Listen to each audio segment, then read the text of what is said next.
It has been the lights out moment for countless religions and cults. A leader announces he has superpowers and promises on such and such a date to prove it. Day arrives, nothing happens. Leader escapes to Nutley, New Jersey.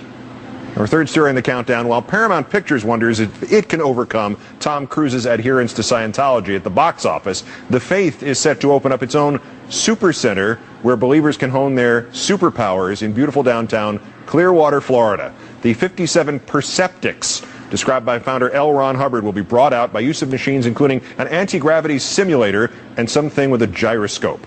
So Mr. Cruise has a place to improve his gravity, his compass direction, and especially the saline content of self. Well, you check yours. Dateline's Hoda Kotb got to sit down with former and current members of the group to talk about the #1 face of the Church of Scientology.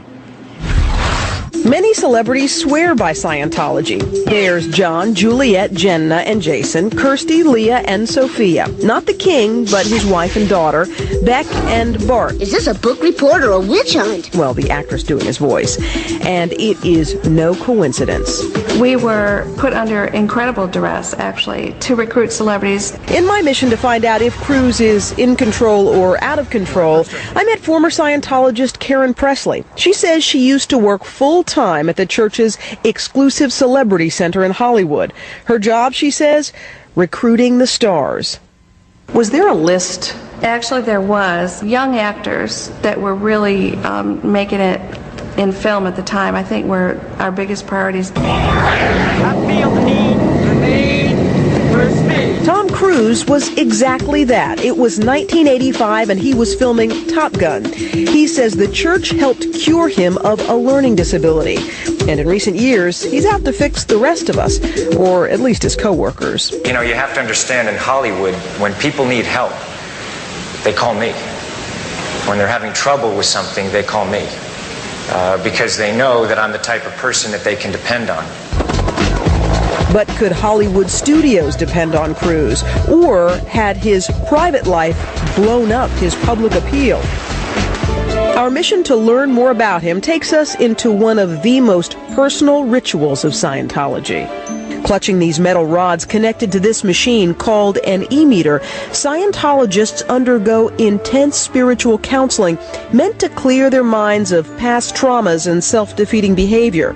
The person drawing it out of them is called an auditor. You've audited, what, dozens of people, hundreds of people? Maybe 1,000.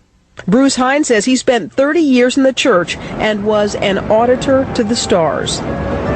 He says he sat with them, drawing out their fears, secrets, past indiscretions, and he wrote everything down.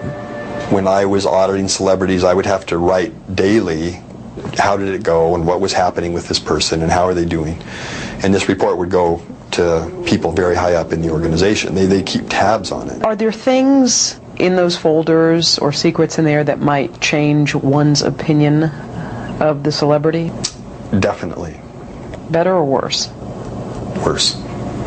He would not reveal what he learned from the stars, but he told us in 2000 he was sent to audit Cruise's then-wife Nicole Kidman and find out if and why she was losing interest in Scientology. How concerned were the leaders in Scientology that Nicole Kidman wasn't really, showing enough interest in the church? Fairly concerned, as evidenced by the fact that they sent me down there. Why do you think Nicole ultimately left Scientology? She felt it wasn't for her. It wasn't what she wanted to do in life. Do you think she could have remained Mrs. Tom Cruise and not be a Scientologist? In my opinion, no. Their view of life would be so at odds with each other. I don't think that they could have a very meaningful relationship. Mm-hmm. So with Katie, it was court and convert. Are you a Scientologist? Have you looked into it yourself? I have looked into it myself, and I really like it, and I think it's really wonderful. Have you gone? Have you tried any sessions at all, or any auditing or anything like that? Yeah, and it's really, I feel like I'm bettering myself. As she joins the A-list cast of Scientology, my mission was to delve into the world of the church's leading man. I sat down with one of the highest-ranking members of the Church of Scientology. Mike Rinder rarely talks publicly about his most famous church member. I've known Tom for 15 years. I consider him a friend. Do you think he's a good spokesperson for Scientology? I think he's a very good representation of what a Scientologist is. I think he's obviously successful. He's obviously very happy. He does a lot to help other people. He lives an ethical life. But last year, the star was orbiting far from planet Hollywood into the galaxies of Scientology. Many wondered, did he wander off too far? Does the church ever call Tom Cruise and say, you know what, pull back the reins a little? No, I don't think anybody in the world calls Tom Cruise and tells him to pull back the reins. But Tom Cruise and other celebrities do promote Scientology's agenda. Does the church actively recruit celebrities? No.